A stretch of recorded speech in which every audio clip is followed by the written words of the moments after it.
चालत आलेली आहे, परंतु एकंदरीतच लोकांचे राहणीमान बदलत आहे, परचेसिंग पॉवर वाढतीये आणि त्यावेळेस साहजिकच प्रत्येक जण सोन्याचे दुकानामध्ये जाऊन चांगल्या पद्धतीचं सोनं घेण्याचा प्रयत्न करतात. उद्याच्याला कुठला प्रसंग आला तर सोनं त्या बाबतीमध्ये आपल्याला मॉर्गेज पण ठेवता येतं बँकेमध्ये आणि 2 पैसे पण त्यामध्ये नड भागवता येते.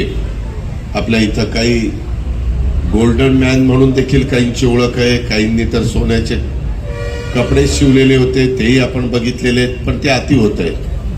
आणि माझं पुरुष मंडळींना सांगायचंय, तरुणांना सांगायचंय की सोनं आपल्या मातेच्या, आपल्या पत्नीच्या, आपल्या बहिणीच्या, लाडक्या मुलीच्या अंगावर शोभून दिसतं, पुरुषांच्या अंगावर सोनं शोभून दिसत नाही. त्याच्यामुळे त्या भानगडीत काही पडू नका. उगीच आपण त्या बैलाला एखादी साखळी घालतो तशा प्रकारच्या साखळ्या सोन्याच्या घालतात आणि येतात समोर. खरं तर ते त्यांच्या पैशाने येतात, मला त्याच्याबद्दल काही बोलण्याचा अधिकार नाही, पण त्यांनी तेवढं सोनं त्यांच्या घरातल्या ते स्त्रीधन आपण म्हणून आपण बघत असतो त्यांना